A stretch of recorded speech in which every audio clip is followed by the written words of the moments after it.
நம்பிக்கையோடு சொல்லுவோமா? கரத்தை உயர்த்தி பயங்கள் நீங்கணுமே, பரிசுத்தமாகணுமே, உள்ளான ஆவியின் கலக்கங்கள் நீங்கணுமே. சொல்லுங்க அப்பா, எதிர்காலத்தை குறித்த பயங்கள் நீங்கணுமே, என் பிள்ளையை குறித்த பயங்கள் நீங்கணுமே, என் மகளை குறித்த பயங்கள் நீங்கணுமே, என் வேலை ஸ்தலத்தில் இருக்கிற போராட்டங்களை குறித்த பயங்கள் நீங்கணுமே, இன்னும் உமக்காய் வாழணுமே, என் மேல் அசைவாடு அசைவாடு ஆவி. அப்பா, என் மேல மாத்திரம் இல்லை, என் குடும்பத்தின் மேலையும், என் பிள்ளைகள் மேலையும், ஆண்டவரே எங்க தொழிலின் மேலையும், எங்க சபையின் மேலையும், எங்கள் ஊழியங்கள் மேலையும் அப்பா அசைவாடு அசைவாடு ஆவியான தேவா. இப்போ அசைவாடு அசைவாடு ஆவியான. இன்னொரு விஷயம், அசைவாடு அசைவாடு ஆவி.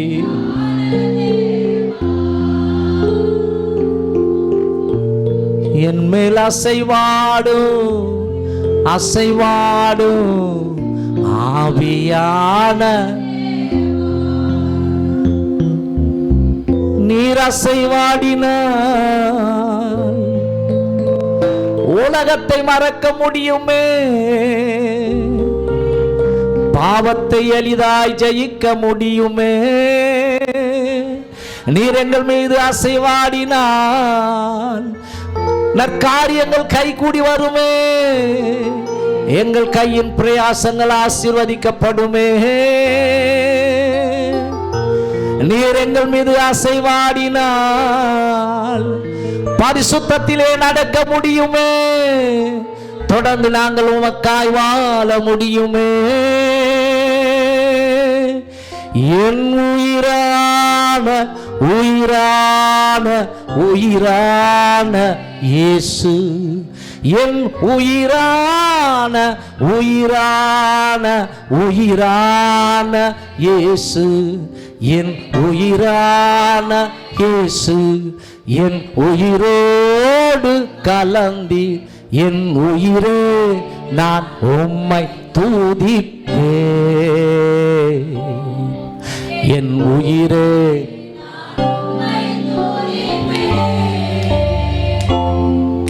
என் உயிரான உயிரான உயிரான இயேசு, என் உயிரான உயிரான உயிரான இயேசு, என் உயிரான இயேசு, என் உயிரோடு கலந்தி என் உயிரே நான் உம்மை துதிப்பேன்.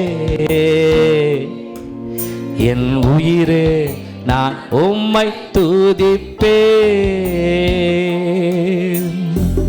உம் திருநாமம் உலகத்திலே உயர்ந்த அடைக்கல அரண்தானே.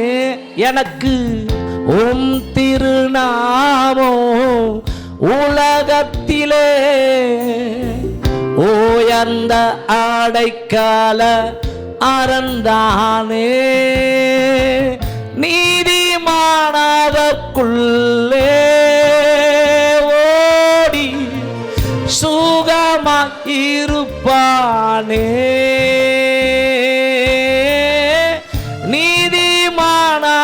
நீதிமானவர்க்குள்ளே ஓடி சுகமாய் இருப்பானே.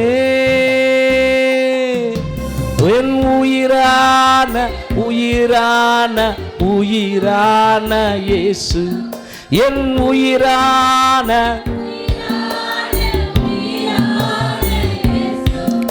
என் உயிரான இயேசு,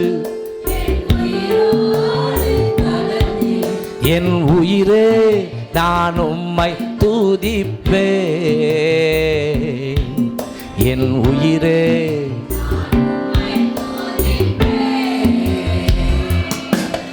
என் மூச்சான மூச்சான மூச்சான இயேசு, என் மூச்சான மூச்சான மூச்சான இயேசு, என் மூச்சான இயேசு, என் மூச்சோடு கலந்தி என் மூச்சே நான் உம்மை துதிப்பேன், என் மூச்சே நான் உம்மை துதிப்பேன்.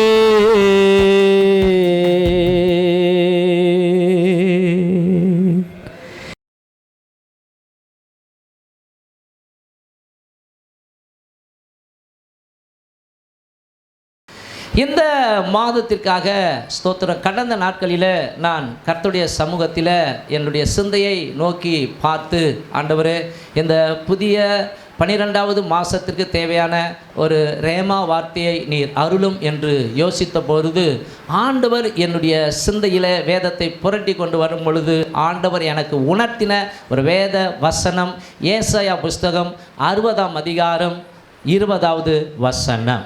உன் சூரியன் இனி அஸ்தமிப்பதும் இல்லை, உன் சூரியன் இனி அஸ்தமிப்பதும் இல்லை, உன் சந்திரன் மறைவதும் இல்லை, உன் சந்திரன் மறைவதும் இல்லை.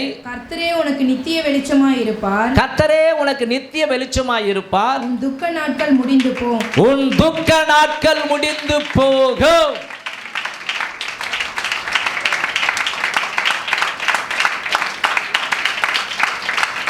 பைபிளில் ஒரு வாக்கியம் மறுபடியும் நான் சொல்லுகிறேன். ஏனெனில் இந்த நல்ல செய்தி, இந்த சுவிசேஷம் நமக்கு அறிவிக்கப்பட்டது போல எல்லாருக்கும் அறிவிக்கப்பட்டது. கேட்டவர்கள் விசுவாசம் இல்லாமல் கேட்டபடியினாலே அவர்களுக்கு அது பிரயோஜனப்படவில்லை. ஆனால் விசுவாசத்தோடு கேட்ட பிள்ளைகளுக்கு அது பிரயோஜனப்பட்டது, பலன் தந்தது. அதுபோல அன்பானவர்களே, இந்த பலிபீடத்திலிருந்து எந்த பாத்திரம் கர்த்தருடைய வார்த்தையை வாக்குத்தத்தத்தை சொன்னாலும் அது என் வாழ்க்கையிலே நிறைவேறும் என்று சொல்லி விசுவாசித்து கரங்களை தட்டும் பொழுது அது நமக்கு உண்மையாகவே பலனை தரக்கூடிய வார்த்தையாய் இருக்கிறது. இந்த உலகத்திலே எந்த மனிதனாய் இருந்தாலும் சரி, அது பவர்ஃபுல் நிறைந்த உலகத்தில் வல்லரசு நாடாகிய அமெரிக்க தேசத்தின் ஜனாதிபதியாக இருந்தாலும் சரி, அல்லது ரஷ்யா தேசத்தின் ஜனாதிபதியாக இருந்தாலும் சரி, அல்லது சீன தேசத்தின் அதிபராக இருந்தாலும் சரி, அல்லது நம்முடைய தேசத்தின் பிரதமரின் வார்த்தையாக இருந்தாலும் சரி, இப்படி உங்க வாயில இருந்து வருகிற வார்த்தைகளை விட நம்முடைய தேசங்களை உருவாக்கின அந்த சராசரங்களை படைத்த தேவாதி தேவனுடைய வாக்கு அது பவர்ஃபுல் வார்த்தையாய் உடையதாய் இருக்கிறது. அது கவனிக்க ஜீவன் உள்ளதாய் இருக்கிறது. இப்ப கையை தட்டி அந்த வார்த்தைக்காக மகிமையை செலுத்துவோமா? அவர் அன்றைக்கு இஸ்ரவேல் ஜனங்களை பார்த்து சொன்னாலும் இன்றைக்கும் மனு குலத்தில் இருக்கிற அத்தனை ஜனங்களையும் பார்த்து சொல்லுகிறார், உன் சூரியன் இனி அஸ்தமிப்பதும் இல்லை, உன் சந்திரன் மறைவதும் இல்லை, கர்த்தரே உனக்கு நித்திய வெளிச்சமாய் இருப்பார், உன் துக்க நாட்கள் முடிந்து போகும். இன்னொரு மொழிபெயர்ப்பிலே இவ்விதமாய் சொல்லப்பட்டிருக்கிறது, உன் கண்ணீரின் நாட்கள் முடிவுக்கு வரும், உன் கண்ணீரின் நாட்கள் முடிவுக்கு வரும் என்று சொல்லப்பட்டிருக்கிறது. அன்பானவர்களே, இது ஏசாயா தீர்க்கதரிசியின் மூலமாக கர்த்தர் தம்முடைய பிள்ளைகளுக்கு சொல்லுகிற அருமையான ஒரு வாக்குத்தத்தமான வார்த்தை. உன் துக்க நாட்கள் முடிந்து போகும். இந்நாட்களிலே உலகத்திலே நாம் பார்க்கிறோம், மனிதனுடைய வாழ்க்கையிலே பார்க்கும் பொழுது அது போராட்டம் நிறைந்த வாழ்க்கையாய் காணப்படுகிறது.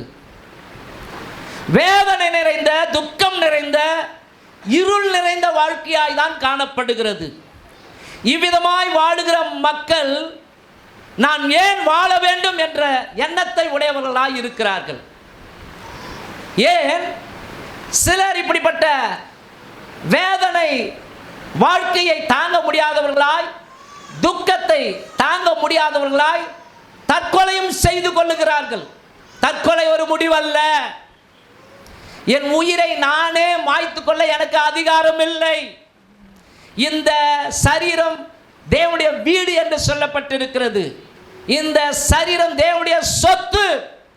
ஆனால் இந்த சரீரத்தை உண்டு பண்ணியவரிடத்திலே நாம் நம்முடைய வாழ்க்கையை ஒப்பு கொடுக்கும் பொழுது துக்கத்துக்கு அவர் ஒரு முடிவை கட்டுவார். ஆமென்.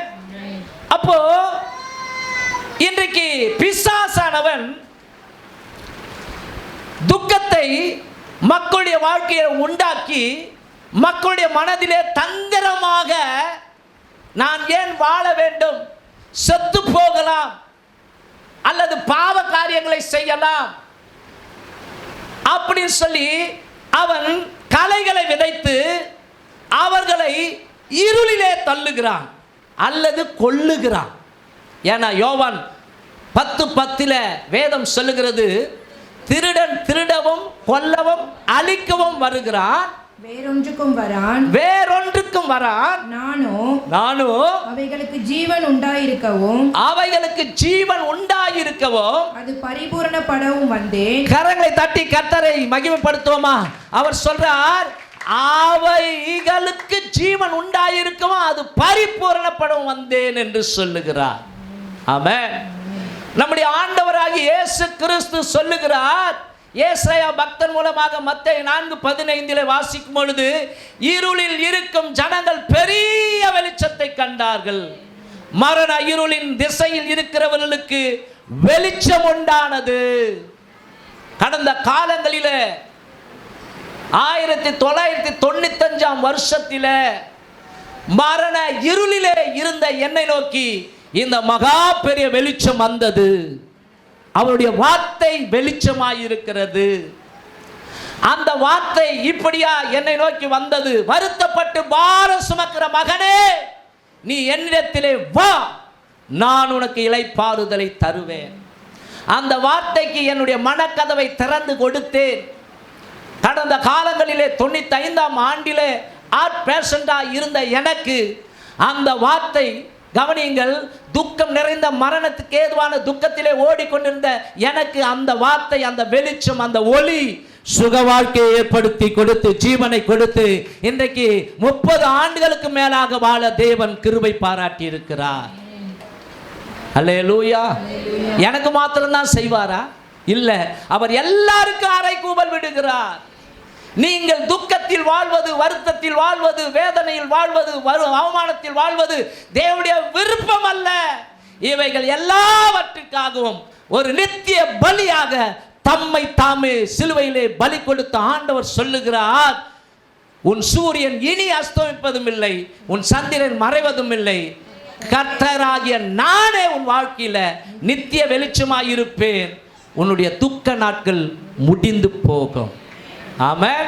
மாத்திரமல்ல, ஏசாயா சொல்லும்போது சொல்லுகிறார், நமக்கு ஒரு பாலகன் பிறந்தார், நமக்கு ஒரு குமாரன் கொடுக்கப்பட்டார், கர்த்தத்துவம் அவர் தோளின் மேல் இருக்கும், அவர் நாமம் அதிசயமானவர், ஆலோசனையில் கர்த்தர், வல்லமையுள்ள தேவன், நித்திய பிதா, சமாதான பிரபு எனப்படும் என்று சொல்லப்பட்டிருக்கிறது. இத்தனை மகத்துவமான குணாதிசயங்களை உடைய தெய்வம் இன்னொரு குணாதிசயத்தை ஏசாயா பக்தன் மூலமாய் வெளிப்படுத்துகிறார். நானே உனக்கு நித்திய வெளிச்சமாய் இருப்பேன், உன் துக்க நாட்கள் முடிந்து போகும். கை தட்டி ஆண்டவருக்கு மகிமையை செலுத்துவோமா? உன் துக்க நாட்கள் முடிந்து போகும். சத்துரு துக்கத்தை விதைத்திருக்கலாம், அல்லது நீங்களோ நானோ போய் துக்கத்திலே மாட்டிக்கொண்டிருக்கலாம், எப்படியோ தெரியாது. கவனிங்கள் அன்பானவர்களே, இந்த காலகட்டங்களிலே ஒவ்வொருடைய வாழ்க்கையிலும் துக்க நாட்கள் உண்டு.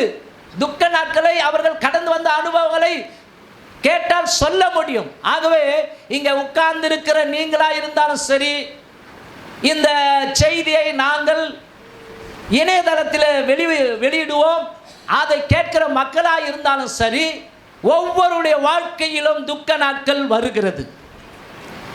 அது வருத்தங்கள் உடைய நாட்களாய் காணப்பட்டிருக்கலாம், தோல்விகளை அனுபவித்த நாட்களாய் காணப்பட்டிருக்கலாம், அல்லது இழப்புகளை அனுபவித்த காலங்களாய் இருக்கலாம், சஞ்சலங்கள் நிறைந்த ஒரு வாழ்க்கையாய் இருக்கலாம், அல்லது நோயினால் வியாதியினால் சுகம் கிடைக்காமல் வருத்தத்தோடு நாட்களை நகர்த்தி கொண்டிருக்கலாம், அல்லது மன வேதனை நிறைந்த ஒரு நாட்களாக இருக்கலாம், அல்லது உங்கள் வாழ்க்கையில ஏமாற்றத்தோடு கூட நீங்கள் இந்த காரியம் நடக்கவில்லையே அப்படின்ற ஒரு ஏமாற்றத்தோடு கூட நீங்கள் நாட்களை நகர்த்தி கொண்டிருக்கலாம்.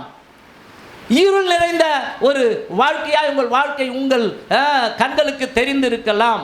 ஆனால் தெய்வம் சொல்லுகிறார், இவையெல்லாம் முடிவுக்கு வரும், இவையெல்லாம் முடிவுக்கு வரும். நான் உனக்கு நித்திய வெளிச்சமாய் இருப்பேன். கவனிங்கள் அன்பான ஒரு புள்ளி விவரம் சொல்லுகிறது. நேற்றைக்கு நான் இந்த செய்தியை ஆயத்தப்படுத்தும் பொழுது ஒரு சில காரியங்களை நான் படிக்க நேர்ந்தேன். அப்பொழுது ஒரு புள்ளி விவரம் சொல்லுகிறது, இந்தியாவில் மாத்திரம் ஒரு வருஷத்துக்கு 1,00,000க்கும் அதிகமானவர்கள் துக்கம் தாழ முடியாதபடிக்கு தற்கொலை செய்து கொள்கிறார்களாம். துக்கம் தாழ முடியாதபடிக்கு, அவர்கள் வாழ்க்கையில் வருகிற துக்கத்தை தாங்க முடியாதவர்களாய் இந்தியாவில் மாத்திரம் ஒரு வருஷத்துக்கு 1,00,000க்கும் அதிகமானோர் தற்கொலை செய்து கொள்ளுகிறார்களாம். அப்படி என்று ஒரு புள்ளி விவரம் தேசிய குற்ற ஆவண காப்பகம் சொல்கிறது. அதுல 11 முக்கியமான ஆய்வு செய்யும் பொழுது 11 முக்கியமான காரியங்களை பட்டியலிடுகிறார்கள். ஒன்று நோய், அதனால் துக்கம் வருகிறது. இன்னொன்று வரதட்சணை. இன்னொன்று போதை மருந்துக்கு அடிமையாகி அதனுடைய காரியத்திலிருந்து மீள முடியாமல் தற்கொலை செய்து கொள்கிறார்களாம். அடுத்தது தோல்வியை தாங்க முடியாதவர்களாய். அடுத்தது குடும்ப பிரச்சனை. அடுத்தது காதல் சம்பந்தப்பட்ட பிரச்சனை. அடுத்தது வறுமை. அடுத்தது வேலையில்லா பிரச்சனை. அதற்கு அடுத்தது நெருங்கிய உறவினர்கள் மரணத்தை அவர்கள் சகிக்க முடியாதபடியினால், தாங்க முடியாதபடியினால் அவர்கள் மாண்டு விடுகிறார்கள். அடுத்ததாக சமுதாயத்தில் மதிப்பு குறைந்து அவமானம் உண்டாகும் பொழுது அவங்க சூசைட் பண்ணிக்கிறாங்களாம். அடுத்ததாக கடன் பிரச்சனை, மன உளைச்சல், மன அழுத்தம். இவைகளால் கிட்டத்தட்ட வருஷத்துக்கு 1,00,000க்கும் அதிகமானோர் தற்கொலைக்கு நேராய் போகிறார்கள், மரிக்கிறார்கள் என்று ஒரு ஆய்வு சொல்லப்பட்டிருக்கிறது. இந்த காரியங்கள் எல்லாம் மனிதனுடைய வாழ்க்கையில வந்ததால் கவனிங்க, பிசாசு சொல்லுவான், உன் வாழ்க்கை அவ்வளவுதான், நீ செத்து போ, நீ செத்து போ, அவ்வளோதான் உன் எதிர்காலம், அவ்வளோதான் உன் வாழ்க்கை க்ளோஸ், நீ எதுக்கு வாழணும், நீ சாவத்தே மேலு, நீ செத்துப்போன்னு சொல்லுவான். ஆனால் ஜீவனுள்ள தேவனுடைய சத்தம் துணிக்கும், பயப்படாதே, நான் உனக்கு துணை நிற்கிறேன், முந்தினவில் நினைக்க வேண்டாம், பூர்வமானவர்களை சிந்திக்க வேண்டாம், இதோ நான் புதிய காரியத்தை உன் வாழ்க்கையிலே செய்வேன், அவாந்திரத்திலே வழியையும் வனாந்திரத்திலே வழியையும் அவாந்திர வெளியிலே ஆறுகளை உண்டாக்கினவர் நான், என்னால் செய்யக்கூடாத அதிசயமான காரியம் ஒன்று உண்டோ, அந்த தெய்வமாகிய கர்த்தர் தான் சொல்லுகிறார். இப்படிப்பட்ட அனுபவங்கள் உன் வாழ்க்கையில் நேர்ந்தாலும் என் மகனே, தவறான முடிவுக்கு நீ இடம் கொடுக்காதே. அன்றைக்கு யோசேப்பின் வாழ்க்கையில இருந்த துக்கத்தை எல்லாம், வருத்தங்களை எல்லாம் மறக்கும்படி செய்த ஆண்டவர் நான் உயிரோடு கூட இருக்கிறேன், உன்னுடைய வருத்தங்களையும் மறக்கும்படி செய்வேன், உன்னுடைய துக்கத்துக்கு ஒரு முடிவு, உன் அவமானத்திற்கு ஒரு முடிவு, உன் சஞ்சலத்துக்கு ஒரு முடிவை கட்டுவேன். அல்லேலூயா. பைபிள் சொல்கிறது, கர்த்தரால் மீட்கப்பட்டவர்கள் திரும்பி ஆனந்த களிப்புடன் பாடி சீயோனுக்கு வருவார்கள், சந்தோஷம் மகிழ்ச்சியும் உண்டாகும், நித்திய மகிழ்ச்சி அவர்கள் தலையின் மேல் இறங்கும், சஞ்சலமும் தவிப்பும் ஓடி போகும்.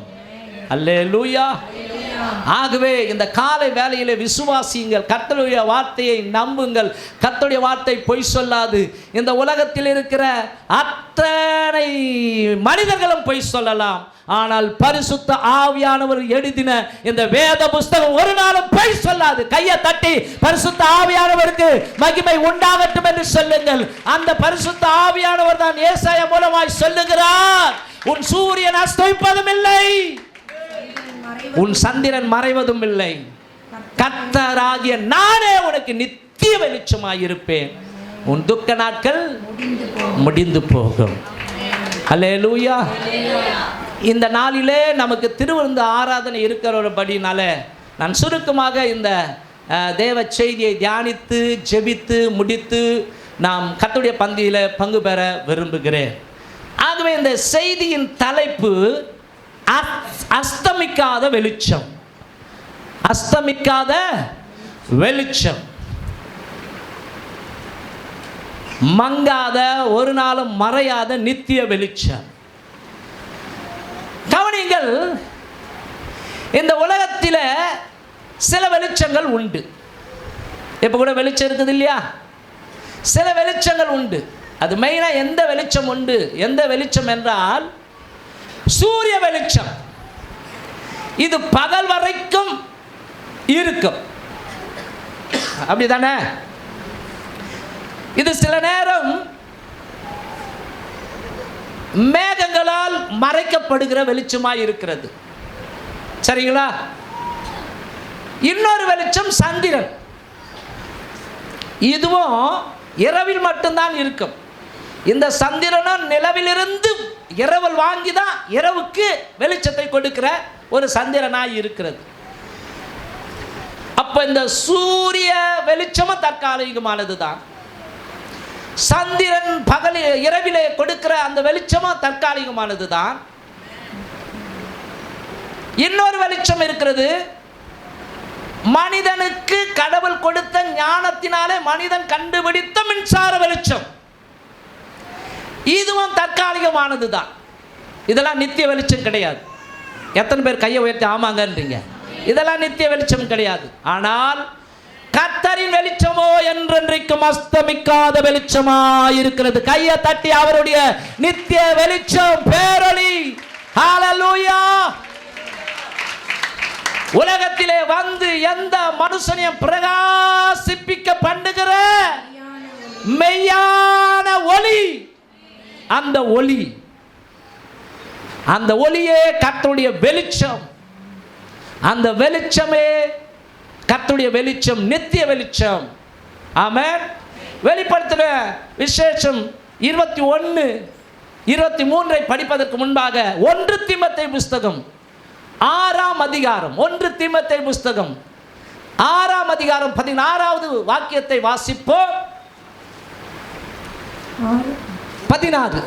ஒருவராய் சாவாமை உள்ளவரும். கவனிக்கணும், நம்முடைய ஆண்டவரை எப்படி வேதம் சொல்லுகிறது என்றால், ஒருவராய் சாவாமை உள்ளவரும், சேரக்கூடாத ஒளியில் வாசம் பண்ணுகிறவரும், சேரக்கூடாத ஒளியில் வாசம் பண்ணுகிறவரும், மனுஷரில் ஒருவரும் கண்டிராதவரும், மனுஷரில் ஒருவரும் கண்டிராதவரும், காணக்கூடாதவருமாய் இருக்கிறவர், காணக்கூடாதவருமாய் இருக்கிறவர், அவருக்கே கனமும் நித்திய வல்லமையும் உண்டாயிருப்பதாக. இன்னொரு விசை கரங்களை தட்டி, மனுஷரில் ஒருவரும் காணக்கூடாத ஒளியிலே வாசம் பண்ணி கொண்டிருக்கிற நித்யானந்த உடைய சேக சக்கராதிபதி ராஜாதி ராஜா கர்த்தாதி கர்த்தர், ஒருவருமே காணக்கூடாதவர், நம்முடைய கற்பனையிலும் நினைத்து பார்க்க முடியாத மகிமையின் சிங்காசனத்தில் வீற்றிருக்கிற இறைவனை குறித்து வெளிப்படுத்துகிற விசேஷம் 21, 23 சொல்லுகிறது.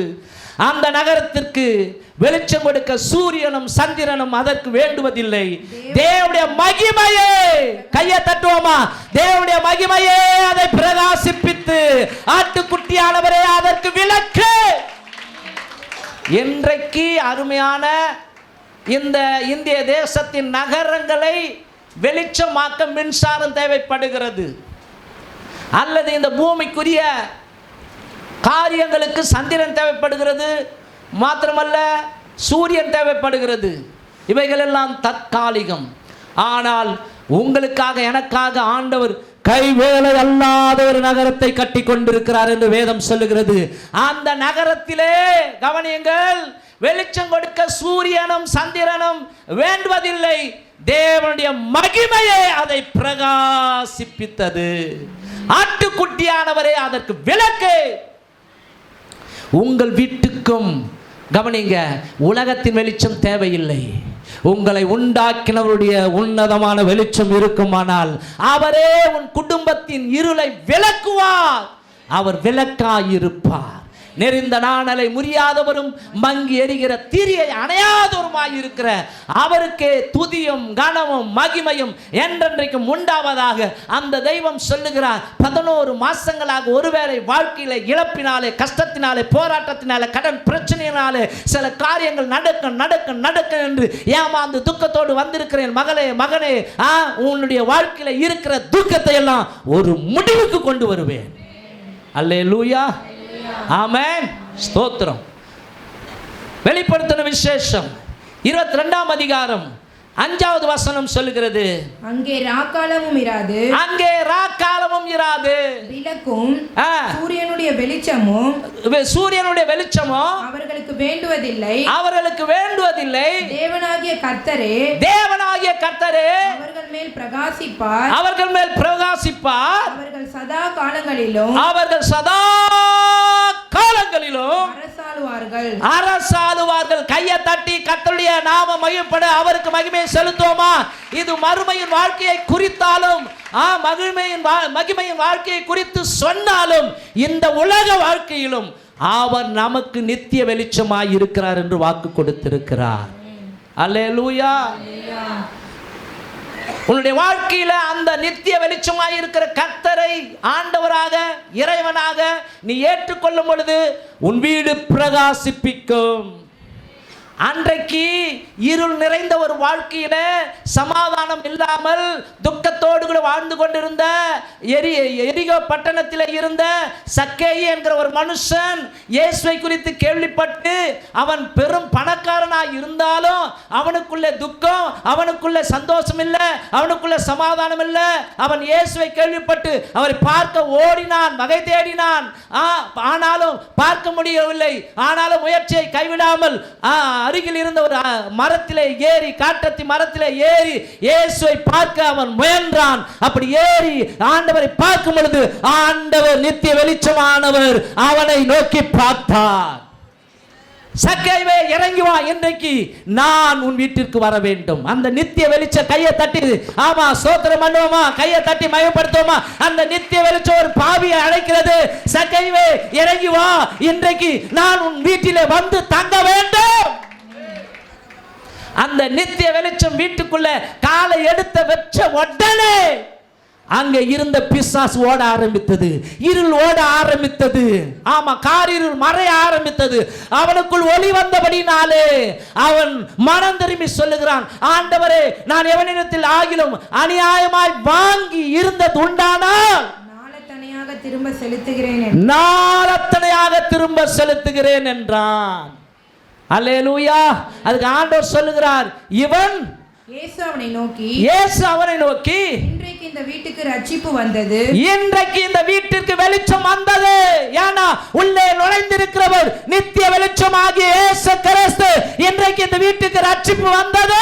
இவனும் ஆபிரகாமுக்கு குமாரனாய் இருக்கிறானே. கையை தட்டுவோமா? இவனும் ஆபிரகாமின் குமாரனாய் இருக்கிறானே. அல்லேலூயா. ஆமென். பயப்படாதீங்க. உங்க வாழ்க்கை என்கிற இருளை அடைய கர்த்தர் விட மாட்டார். எங்கேயும் பிரகாசிப்பிக்க பண்ணுவார். நித்தியத்திலே அவரே வெளிச்சமாயிருந்து, அங்கே சூரியனும் கிடையாது, சந்திரனும் கிடையாது, அவரே என்றென்றைக்கும் உங்களை என்னையும் பிரகாசிப்பிக்க பண்ணுவார். ஆமென். ஆகவே தான் வசனம் சொல்கிறது, உலகத்தில் வந்து எந்த மனுஷனையும் பிரகாசிப்பிக்க செய்கிற மெய்யான ஒளி அந்த கர்த்தருடைய ஒளி, அது நித்திய ஒளி. அதை தான் ஏசாயா சொல்றாரு, கர்த்தரே உனக்கு நித்திய வெளிச்சமாய் இருப்பார். ஆமென். அந்த நித்திய வெளிச்சம் நம்மோடு கூட இருக்குமானால் நமக்கு என்ன செய்யும்? ஒரு 3 காரியங்கள். நம்பர் 1, நம்முடைய வாழ்க்கைக்கு வழிகாட்டும். நம்முடைய வாழ்க்கைக்கு வழிகாட்டும். வாசிக்கலாமா? யாத்திராகமம் புஸ்தகம் 13ஆம் அதிகாரம் 21வது வசனம். அவர்கள் இரவும் பகலும் வழி நடக்க கூடும்படிக்கு கர்த்தர் பகலில் அவர்களை வழி நடத்த, அட்டென்ஷன் ப்ளீஸ், அதை அண்டர்லைன் பண்ணுங்க. பகலில் அவர்களை வழி நடத்த மேக ஸ்தம்பத்திலும் இரவில் அவர்களுக்கு வெளிச்சம் காட்ட அக்கினி ஸ்தம்பத்திலும் அவர்களுக்கு முன் சென்றார். அல்லேலூயா. அந்த நித்திய வெளிச்சம் நம்மோடு கூட இருக்குமானால் நம்முடைய துக்கம் முடிவுக்கு வரும். அன்பானவர்களே கவனியுங்கள், கிட்டத்தட்ட 430 வருஷம் அடிமைத்தன வாழ்க்கை, துக்க நிறைந்த வாழ்க்கை. அந்த இஸ்ரவேல் மக்கள் தங்களுடைய உயிரையே கசப்பாய் நினைக்கிறார்கள். சாவு வராதா என்று ஏங்கிக் கொண்டிருந்த அந்த சூழ்நிலையில் தான் ஒரு ரட்சகனை கர்த்தர் அனுப்பினார். அந்த ரட்சகனுடைய பெயர் மோசே. அந்த மோசேயின் மூலமாக அங்கே ஆண்டவர் 10 விதமான அடையாளங்கள், அற்புதங்களை செய்து ஜனங்களை விடுவித்தார். விடுவித்து அவர்கள் பாலும் தேனும் ஓடுகிற, அவர்கள் கட்டாத வீடுகளை, அவர்கள் நடாத ஒலிவமர தோப்புகளை எல்லாம் கொடுப்பேன் என்று வாக்குறுதி கொடுத்து அந்த ஜனங்களை வெளியே வரவழைத்து அவர்களை நடத்தி செல்லும் பொழுது கவனிங்கள், மறுபடியும் பின்னாலே அனுப்பினவனே துரத்த வருகிறான். அல்லேலூயா. அனுப்பினவனே பின்தொடர்ந்து வருகிறான். பார்வோனுடைய சேனைகள் பின்தொடர்ந்து வருகிறது. முன்பாக செங்கடல். அப்படி இருந்தும் அவர்களுக்கு வழி நடத்த அங்கே பகலிலே மேக ஸ்தம்பமாகவும் இரவிலே அக்கினி ஸ்தம்பமாகவும் வெளிச்சம் காட்ட கர்த்தர் அவர்கள் நடுவில் இருந்தார். அவர்களுக்கு வழிகாட்டியாக, அவர்களுக்கு வழி நடத்துனராக இருந்தார். ஆமென். செங்கடல் 2ஆய் பிளந்தது. கரங்களை தட்டுவோமா? அது போல உங்க வாழ்க்கையில பின்னாலேயும் பிரச்சனை, முன்னாடியும் பிரச்சனை, எடுத்து வைக்க முடியலன்றீங்களா? நித்திய வெளிச்சம் செங்கடலை 2ஆய் பிளக்க வைக்கும். அந்த நித்திய வெளிச்சம் உங்க வாழ்க்கையில இருக்கிற தடைகளை ஒன்றுமில்லாமல் ஆக்கும். தடைகளை நீக்கி போடுகிற அந்த நித்திய வெளிச்சம் உங்களுக்கு முன்பாய் செல்லுகிறது. அல்லேலூயா. ஆமென். நீங்க நினைப்பீங்க என் வாழ்க்கை அவ்வளவுதானா, ஏஜ் ஆயிப்போச்சே, அவ்வளவுதானா? இல்ல மகனே, இல்ல சகோதரனே, இல்ல சகோதரிய, நித்திய வெளிச்சம் உன் மேல இருக்கிறது. நீ எழும்பி பிரகாசிக்கிற நாட்கள் வந்து விட்டது.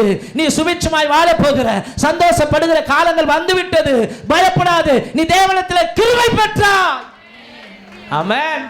அல்லேலூயா. உன் வாழ்க்கையில செங்கடல் வந்தாலும் அதை நித்திய வெளிச்சம் 2ஆய் பிரித்து விடும். அல்லேலூயா. பின் தொடர்ந்து வந்த எதிரிகளை அந்த நித்திய வெளிச்சம் மூடிக்கொண்டது, ஒன்றுமில்லாமல் ஆக்கியது. மாத்திரமல்ல, தேவ தூதர்கள் உண்ணும் மன்னாவை தந்தது, அவர்களை போஷித்தது. மாத்திரமல்ல, யோர்தான் வந்தது 2ஆய் பிரித்தது. மாத்திரமல்ல, தண்ணீர் இல்லாத சூழ்நிலையில கண்மலையை பிளந்து அதிலே தண்ணீரை கொண்டு வந்தது. அல்லேலூயா. ஆமென். ஆகவே கவனிங்க, அந்த நித்திய வெளிச்சம் இயேசு ராஜா. அல்லேலூயா. இன்னைக்கு வழிகாட்டுறதுக்கு, இன்னைக்கு ஆலோசனை சொல்லத்துக்கு நான் இருக்கிறேன் பயப்படாதன்னு சொல்லுவாங்க. பயப்படாத நான் இருக்கிறேன்னு சொல்லுவான், நாளைக்கு பட்டுன்னு போயிடுவான். அல்லேலூயா. இந்த நித்திய வெளிச்சமே பைபிள் தான். ஆமென். இதை படிங்க. இதில் இயேசு இருக்கிறார். ஒவ்வொரு வார்த்தையும் இயேசு. அவர் நமக்கு சுபிட்சத்தை தருவார், நமக்கு அவர் வழி காட்டுவார். சங்கீதம் 32:8 சொல்லுகிறது, நான் உனக்கு போதித்து நீ நடக்க வேண்டிய வழியை கையை தட்டலாமா? பயப்படாதீங்க. நல்ல பலமாய் கையை தட்டி, ஐயோ என் வாழ்க்கை முடிந்தது, என் புருஷன் இல்ல, என் மனைவி இல்ல, நான் அனாதை நினைக்காதே. நீ அனாதை அல்ல, அனாதி தேவனுடைய பிள்ளை. அவர் என்றென்றைக்கும் உன்னை நடத்துவார். வேதம் சொல்லுகிறது, இந்த தேவன் என்றென்றைக்கும் சதா காலங்களிலும் நம்முடைய தேவன் மரண பரியந்தம் அவர் உன்னை நடத்துவார், என்னை நடத்துவார். தாயின் கருவறையிலே நீ உருவாகும் பொழுது உன்னை தாங்கினேன், பிறந்த பொழுதும் தாங்கினேன், இதுவரைக்கும் உன்னை தாங்கினேன், இனிமேலும் தாங்குவேன், உன்னை ஏந்துவேன், உன்னை சுமப்பேன், உன்னை தப்புவிப்பேன், எது வரைக்கும் செய்வேன், உன் தலை முடி நரைக்கிற வரைக்கும் செய்வேன். அல்லேலூயா. ஆமென். அங்க சொல்றாரு, நான் உனக்கு போதித்து நீ நடக்க வேண்டிய வழியை உனக்கு காட்டுவேன், உன்மேல் என் கண்ணை வைத்து உனக்கு ஆலோசனை சொல்லுவேன். நித்திய வெளிச்சம் உங்களோடு என்னோடு கூட இருக்குமானால் அது நமக்கு ஆலோசனை கொடுக்கும். இந்த வேதத்தின் ஆலோசனையின்படி நடக்கிற தேவனுடைய பிள்ளைகள் உத்தம மார்க்கத்தான் பாக்கியவான்கள். அல்லேலூயா. ஆகவே ஸ்தோத்திரம். அவர் நம்மை வழி நடத்துவார். பயப்படாதீங்க. இந்த பக்கமும் போக முடியலையா, இந்த பக்கமும் போக முடியல, எந்த பக்கமும் போக முடியல, எல்லா இடத்திலும் நெருக்கடி. பயப்படாதீங்க. அவரை நோக்கி பாருங்க, அவரை நோக்கி பாருங்க. பரிசுத்தவான் சொல்லுகிறார், எனக்கு ஒத்தாசை வரும் பர்வதங்களுக்கு நேராக என் கண்களை ஏறெடுக்கிறேன். வானத்தையும் பூமியை உண்டாக்கின தேவன் இடத்திலிருந்து எனக்கு ஒத்தாசை வரும். இந்த மாசத்திலிருந்து உங்களுக்கு ஒத்தாசை வரும். 2026 வரும், 2027 வரும். எது வரைக்கும் வரும்? இந்த பூமியில நீங்களும் நானும் உயிரோடு இருக்கிற வரைக்கும் நித்திய வெளிச்சம் நமக்கு ஒத்தாசையை கொடுக்க கையை தட்டி அவருக்கு மகிமையை செலுத்துவோம். ஹல்லேலூயா. அப்போ கர்த்தருடைய வெளிச்சம் நமக்கு இருக்குமானால் நம்மை வழிகாட்டும், நம்மை வழி நடத்தும். இரண்டாவது காரியம், சமாதானத்தை கொடுக்கும். யோவான் புஸ்தகம் 14ஆம் அதிகாரம் 27வது வசனம். சமாதானத்தை உங்களுக்கு வைத்து போகிறேன். அந்த நித்திய வெளிச்சம் சொல்லுகிறது, அந்த நித்திய வெளிச்சம் சொல்லுகிறது, சமாதானத்தை உங்களுக்கு வைத்து போகிறேன். கவனிங்க, அந்த நித்திய வெளிச்சம் இப்படி சொல்லல. உங்களுக்கு கவனிங்க, துக்கத்தை வைத்து விட்டு போகிறேன், உங்களுக்கு கஷ்டத்தை வைத்து விட்டு போகிறேன், உங்களுக்கு பிரச்சனை வைத்து விட்டு போகிறேன். இல்லைங்க, சமாதானத்தை வைத்து விட்டு போகிறேன். உங்களுக்கு எனக்கும் சமாதானத்தை உண்டு பண்ணும் ஆக்கினை அவர் மேல் விழுந்தது, அந்த நித்திய வெளிச்சத்தின் மேல் விழுந்தது. ஒரு நொடி பிதாவாகிய தேவன் அவரை கைவிட்ட பொழுது உலகத்தின் அத்தனை பாவங்களும் அவர் மேல் சுமந்து அவர் மேல் மூடப்பட்டது. ஆமென். எல்லா மக்களுடைய இருளையும் உள்வாங்கி அந்த இருளை தம்முடைய வெளிச்சத்தினாலே ஜெயித்தார். அதாவது காலமெல்லாம் மரண பயத்தோடு கூட இருந்த மக்களை அந்த மரணத்தின் அதிகாரியை தம்முடைய மரணத்தினாலே ஜெயித்தார் என்று வேதம் சொல்லுகிறது. அப்போ இங்கே பார்க்கும்பொழுது சீஷர்களுக்கு சொல்லவில்லை, நமக்கு தான் கர்த்தர் சொல்லுகிறார். ஹல்லேலூயா. இந்த வசனத்தை பார்க்கும்பொழுது கவனிங்கள், அங்கே சீஷர்களுக்கு மாத்திரம் சொல்றான்னு நம்ம நினைச்சிட்டு போயிடக்கூடாது, நமக்கும் சேர்த்து தான் சொல்லுகிறார், எல்லாருக்கும் சொல்லுகிறார். சமாதானத்தை உங்களுக்கு வைத்து போகிறேன், என்னுடைய சமாதானத்தையே உங்களுக்கு கொடுக்கிறேன். கையை தட்டலாமா? உலகம் கொடுக்கிற சமாதானத்தை அல்ல. ஆமென். அப்பா சொல்றாரு, என்னுடைய சமாதானத்தையே உங்களுக்கு கொடுக்கிறேன். உலகம் கொடுக்கிற பிரகாரம் நான் உங்களுக்கு கொடுக்கிறது இல்லை. உங்கள் இருதயம் சொல்றாரு, உங்கள் இருதயம் கலங்காமலும் பயப்படாமலும் இருப்பதாக உலகத்திலே ஒவ்வொருத்தர் உண்டு திடன் கொள்ளுங்கள், நான் இந்த உலகத்தை ஜெயித்தேன். தேவனால் பிறப்பதெல்லாம் உலகத்தை ஜெயிக்கும். உன் விசுவாசமே உலகத்தை ஜெயிக்கிற ஜெயம். இந்த நித்திய வெளிச்சத்தை நேசிக்கிறவர்களுக்கு மிகுந்த சமாதானம் உண்டு. கையை தட்டி அந்த சமாதான காரணருக்கு மகிமை செலுத்துவோமா? அல்லேலூயா. ஆமென். அப்போ கவனிங்க, அவர் சமாதானத்தை கொடுக்கிற தெய்வம். இந்த உலகத்திலே சமாதானம் இல்லாம எத்தனை பேர் சூசைட் பண்ணிக்கிறாங்க தெரியுமா? அந்த சமாதானம் இல்லாம எத்தனை பேர் கவனிங்க போதை வஸ்துவுக்கு அடிமையாகி போறாங்க தெரியுமா? கவனிங்க, அவர்கள் பிரச்சனைகள் தீர்க்கப்படுவதற்காக இந்த உலகத்தின் தற்காலிக காரியங்களை தேடுகிறார்கள். அவைகள் சமாதானத்தை கொடுக்காது. நித்திய வெளிச்சமாயிருக்கிற இயேசுவை தேடி வரும் பொழுது அவர் சொல்லுவார், உனக்கு சமாதானம் உண்டாவதாக. ஆமென்.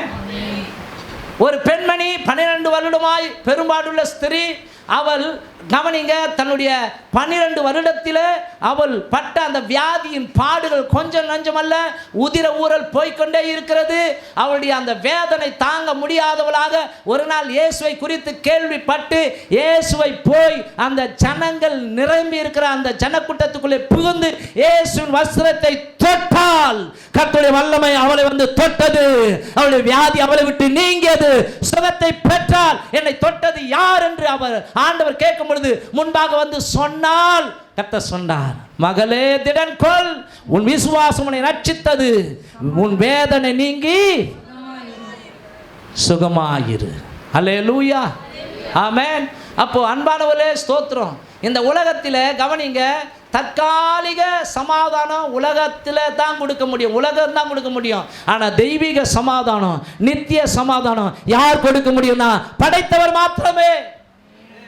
அதுக்கு நான் சொல்கிறேன், இந்த ஃபேன் ரிப்பேர் ஆனால் இந்த ஃபேன் ரிப்பேர் சரி செய்கிற மனுஷங்கிட்ட கொடுக்கணும். இந்த மைக் ரிப்பேர் ஆனால் அதை சரி பண்ணுற ஆளுகிட்ட கொடுக்கணும். இந்த கீபோர்டு ரிப்பேர் ஆயிடுச்சா சரி பண்ணனா அதுக்கேற்ற மனுஷங்கிட்ட கொடுக்கணும். இங்கே மனுஷனுடைய வாழ்க்கையிலே சமாதானம் இல்லை. மனுஷனே ரிப்பேரு, போய் ஜாதகம் பார்க்கக்கூடாது, போய் குறி சொல்கிற இடத்துல கேட்கக்கூடாது. போய் கம்ப்யூட்டர் ஜாதகம், என் ஜாதகம் என் எதிர்காலம் எப்படி இருக்குன்னு சொல்லி இயந்திர மனுஷங்கிட்ட போய் கேட்குறாங்க இன்னைக்கு. மொட்டை அடிச்சுட்டா தீர்ந்துடாது. கவனிங்க, இந்த சிருஷ்டி ஆகிய இந்த மனிதனாகிய வாழ்க்கையில் அவன் உள்ளத்தில் சமாதானம் இல்லை, துக்கம்னா யார்கிட்ட கொடுக்கணும்னா படைச்சவர்கிட்ட கொடுக்கும் பொழுது சமாதானம் உண்டாகும். எங்கெங்கெல்லாம் பார்ட்ஸ் ரிப்பேர் அதை சரி பண்ணுவார் அவர். ஹல்லேலூயா, ஆமென். ஆகவே வேதம் சொல்லுகிறது, உன் வழியை கர்த்தருக்கு ஒப்புவித்து அவர் மேல் நம்பிக்கையாயிரு. உன் வாழ்க்கை சுபிட்சமாயிருக்கும், சமாதானமுள்ள காலங்களை நீ காண்பாய், துக்கத்தை மேற்கொள்ளுவாய், உன் துக்கம் சந்தோஷமாய் மாறும். அல்லேலூயா, நம்புறீங்களா? ஆமென். அவர் உங்களுக்கு தேவனுடைய சமாதானத்தையே உங்களுக்கு வைத்துட்டு போகிறேன் என்று சொல்லி இருக்கிறார். உலகம் கொடுக்கிற சமாதானத்தை அல்ல, என்னுடைய சமாதானத்தையே உங்களுக்கு வைத்து விட்டு போகிறேன். அன்றைக்கு கவனிங்க, எல்லாரும் துக்கம் நிறைந்தவர்களாய், இயேசு மரித்து விட்டார் அவ்வளோதான் அப்படின்னு சொல்லி துக்கம் நிறைந்தவர்களாய் சீஷர்கள் எல்லாரும் ஒரு வீட்டுக்குள்ளே கூடி இருக்கும் பொழுது, ஸ்தோத்திரம், அங்கே கவனிங்க, இயேசு அவர்களுடைய நடுவிலே வந்து நின்றார். பைபிள் சொல்கிறது, பூட்டியிருந்த கதவுகள் பூட்டியிருந்த வீட்டுக்குள்ளே இயேசு வந்து நின்று அவர் உயிர்த்தெழுந்த பிற்பாடு அவர் உதித்த வார்த்தை, உங்களுக்கு சமாதானம், உங்களுக்கு சமாதானம் என்றார். அல்லேலூயா, ஆமென். இன்னொரு வசனத்தை வாசிக்கலாம். சங்கீதம் 29:11. சங்கீதம் 29:11.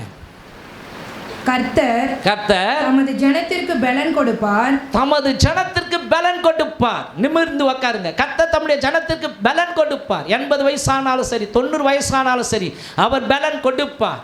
கர்த்தர் தமது ஜனத்திற்கு சமாதானம் அருளி, கவனிங்க, கர்த்தர் தம்முடைய ஜனத்திற்கு சமாதானம் அருளி அவர்களை ஆசீர்வதிப்பார்.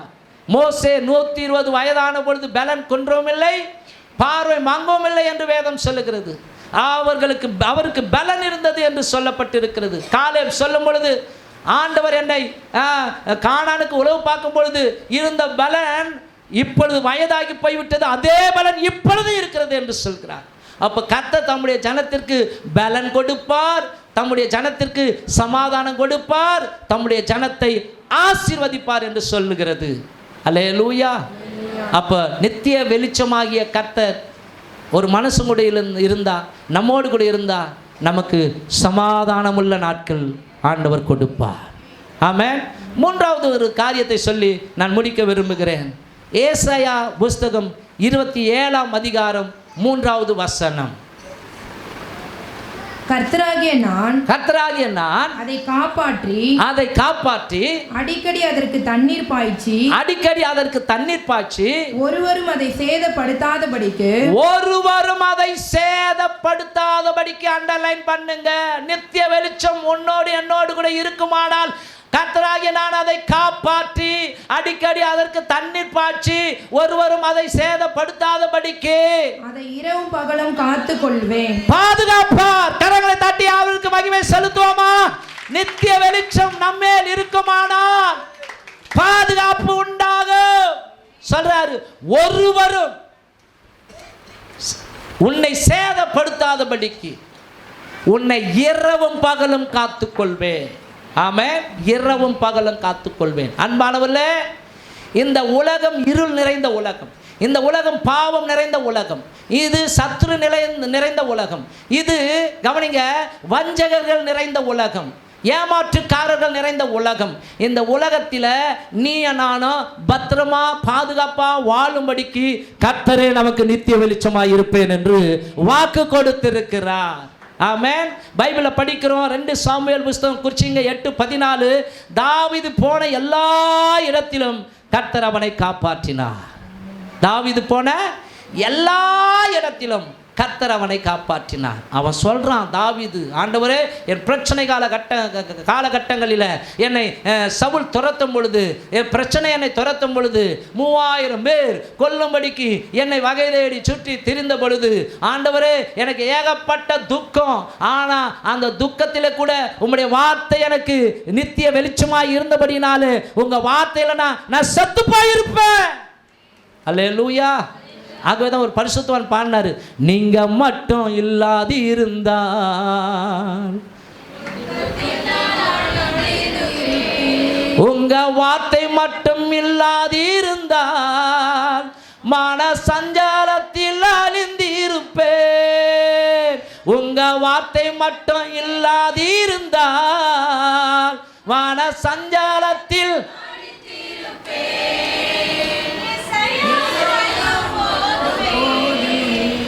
ஏசையாவும் கிருபை போதுமே, ஏசையாவும் அன்பு போதுமே, என் நேசரேவும் கிருபை போதுமே. இந்த பாடல் முழுவதும் சங்கீதக்காரன் எழுதின வார்த்தைகளை மையமாக வைத்து தான் எழுதப்பட்ட வார்த்தை. ஆமாம். அப்போ சங்கீதக்காரன் சொல்கிறான், உங்கள் வார்த்தை மாத்திரம், நான் போகிற இடத்துலலாம் எனக்கு வழி காண்பித்தபடினால தப்புவிக்கப்பட்டேன், எனக்கு வெளிச்சம் உண்டானது, நீர் எனக்கு வெளிச்சமாக இருக்கிறீர், அதனால தப்புவிக்கப்பட்டேன். தாவீது சொல்லும்போது சொல்றாரு, கர்த்தரை எனக்கு முன்பாக வைத்திருக்கிறேன், அதனால் நான் அசைக்கப்படுவதில்லை. ஆனால் அதுக்கும் ஒருபடி மேலே பவுல், அவர் தான் என் உயிர். கையை தட்டலாமா? கிறிஸ்து எனக்கு ஜீவன். அல்லேலூயா. அவர் கர்த்தரை எனக்கு முன்பாக வைத்திருக்கிறேன்னு பவுல் தாவீது சொல்லிட்டாரு. ஆனால் பவுல் அதையும் மிஞ்சி கிறிஸ்து என் உயிர், கிறிஸ்துவே என் உயிரே கிறிஸ்து தான்ட்டார். ஆமென். ஆகவே ஒன்று செய்கிறேன், என் வாழ்க்கையில் நடந்த வருத்தங்களை, ஏமாற்றமான அனுபவங்களை, இழப்புகளை, துன்பங்களை, கஷ்டங்களை மறந்து, அதாவது பின்னானவைகளை மறந்து முன்னானவைகளை நாடி எனக்கு முன்பாக வைத்திருக்கிற அந்த நித்திய வெளிச்சத்தை நோக்கி, அந்த பந்தய பொருளுக்காக லக்கை நோக்கி ஆசையாய் தொடருகிறேன். அல்லேலூயா. ஆமென். கர்த்தர் யோசேப்பை எகிப்திலே காப்பாற்றினார். தானியேல் அடிமை தேசத்திலே கொண்டு போகப்பட்டான். ஆனால் கவனிங்க, அவனுக்கு துக்கலா இருந்தாலும் ஒரு பக்கம் அந்த நித்திய வெளிச்சத்தை நோக்கி ஜெபித்து கொண்டே இருந்தான். அவனை தூக்கி சிங்க கபிலே போட்டார்கள். சிங்கங்கள் சேதப்படுத்தாதபடிக்கு அவன் ஜீவன் காப்பாற்றப்பட்டது. அல்லேலூயா. அந்த நித்திய வெளிச்சமாகி இயேசு கிறிஸ்து உங்கள் வாழ்க்கையில், என் வாழ்க்கையில் இருப்பாரானால் மனுஷ சிங்கங்கள் நம்மை சேதப்படுத்தாதபடிக்கு அந்த வாய்களை கட்டி போடுவான். கையை தட்ட மாட்டேன்றீங்களா? உண்மையாவங்க உங்களை பார்த்து கை நீட்டி பேச பயப்படுவாங்க. ஏன்னா உங்களை பார்க்கும் பொழுது முக பிரகாசம் தெரியும். ஏன்னா அவருடைய பிரசனத்தையே உங்கள் மேலே ஊற்றும் பொழுது அவங்களால பார்க்க முடியாது. இப்படி தான் சீனாய் மலையில் கவனிங்க, கற்பனையை வாங்குவதற்கு முன்பாக அவர் 40 நாள் இருந்துட்டு கீழே வரும்போது ஜனங்கள் மோசே முகத்தை பார்க்க முடியாதவளா, எங்கள் கண்ணு கூசுது மோசே, எங்களால் உங்களை பார்க்க முடியலன்னு உடனே அவர் முக்காடை போட்டுன்னு பேச ஆரம்பிக்க வேண்டியதாயிடுச்சு. ஆமாம். நீங்களும் நானும் கர்த்தருடைய உறவில் அதிகமாய் ஆழமாய் போகும் பொழுது நம்முடைய அகத்திலே பிரகாசம், முகத்திலே பிரகாசம் தோன்றும். ஆமென். சாத்ராக், மேஷாக், ஆபேத்நேகோ என்கிற 3 புருஷர்கள் எரிகிற நெருப்பிலே போடப்பட்டார்கள். ஆனால் இந்த உலகத்தின் அக்கினி வெளிச்சம் அவர்களை சேதப்படுத்தாதபடிக்கு நித்திய வெளிச்சமாய் இருக்கிற கர்த்தராகிய இயேசு கிறிஸ்து அவர்கள் நடுவிலே உலாவினபடினாலே, கவனிங்க, இந்த உலகத்தின் நெருப்பு அவர்களை சேதப்படுத்த முடியவில்லை. கர்த்தர் அவர்களை காப்பாற்றினார். ஹல்லேலூயா. ஆமென். மாத்திரமல்ல, மொர்தெகாய் என்று சொல்லப்படுகிற அந்த மனுஷனுக்கு ஆமான் என்கிற ஒரு மனுஷன் சூழ்ச்சிகளை உண்டாக்கி அவனுடைய வம்சத்தையே அழிக்க இருந்தான். ஆனால் அவன் வெட்டின படுகுடியில் அவனே விழுந்து போகும்படிக்கு கர்த்தர் மொர்தெகாயை அந்த தேசத்தில் ஒரு கனத்துக்குரிய பாத்திரமாய் உயர்த்தினார். ஆமானை கர்த்தர் ஒன்றுமில்லாமல் ஆக்கினார். உனக்கு விரோதமாய் உருவாக்கப்படுகிற ஆயுதங்கள் வாய்க்காமலே போகும். உனக்கு சூனியம் வச்சாலும் வச்சவனையை தாக்கும். கையை தட்டி ஸ்தோத்திரம் பண்ணுங்க. ஹல்லேலூயா. ஏன்னா உன் மேல இருப்பது நித்திய வெளிச்சம், கர்த்தருடைய நித்திய வெளிச்சம். உனக்கு விரோதமான மந்திரவாதம் இல்லை, உனக்கு விரோதமான குறி சொல்லுதலும் இல்லை. ஆமென்.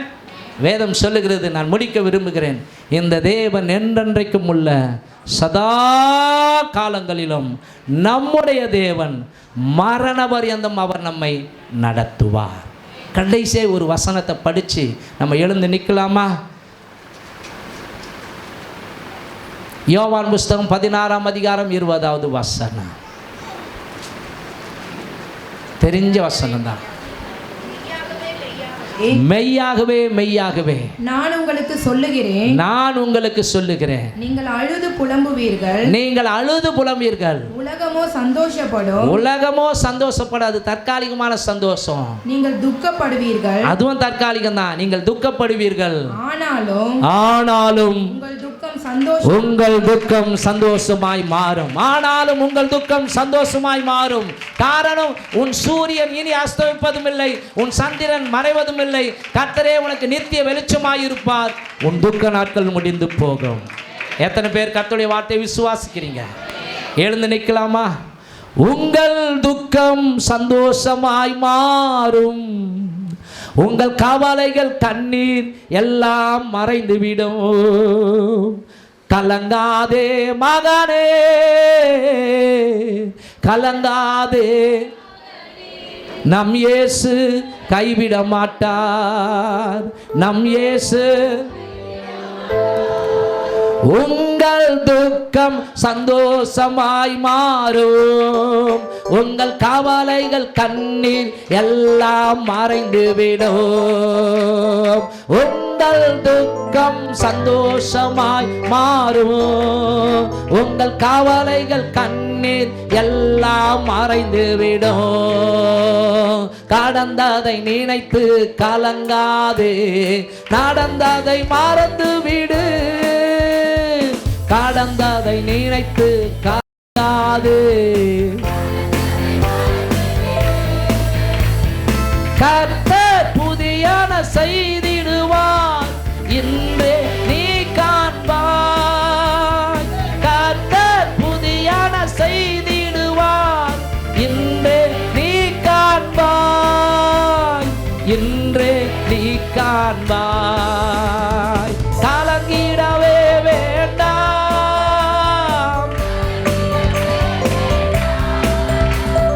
கலங்கிடவே வேண்டாம்.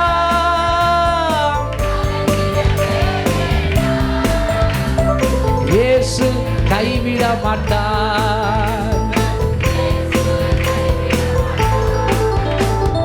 நொறுங்குண்ட இதயம் தேற்றுகிறார், உடைந்த உள்ளம் தாங்குகிறார். நொறுங்குண்ட இதயம் தேற்றுகிறார், உடைந்த உள்ளம். காயங்கள் அனைத்தையும் கட்டுகிறார், கண்ணீர் துடைக்கிறார். காயங்கள் அனைத்தையும் கண்ணீர் துடைக்கிறார். உன் கண்ணீர் துடைக்கிறார். கலங்கிடவே வேண்டாம். இயேசு கைவிட மாட்டார் மகளே. அவரை நம்பிரு, அவரை காத்திரு. உன் துக்க நாட்கள் முடிந்து போகும். நம் இயேசு கைவிட மாட்டார். திராணிக்கு மேலாக சோதிக்கப்பட ஒரு நாளும் விடமாட்டார். திராணிக்கு மேலாக சோதிக்கப்பட தாங்கிடும் பலன் தருவார்.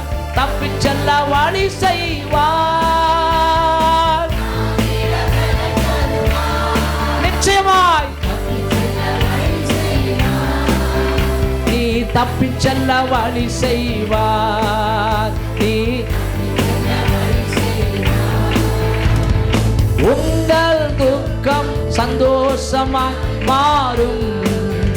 உங்கள் கவலைகள் கண்ணீர் எல்லாம் மறைந்துவிடும். உங்கள் துக்கம் நிச்சயம் மாறுமா? நீ சாட்சி சொல்லுவ. நல்லதொரு போராட்டம் போராடுவோம், விசுவாசம் காத்துக் கொள்வோம். நல்லதொரு போராட்டம் போராடுவோம், விசுவாசம் நீதியின் கிரீடம் நமக்கு உண்டு. நேசர் வருகையில் தந்திடுவார். நீதியின் கிரீடம்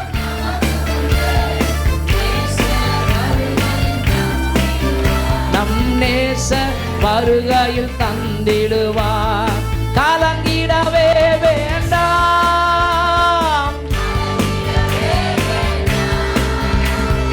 கலங்கிடவே வேண்டாம்.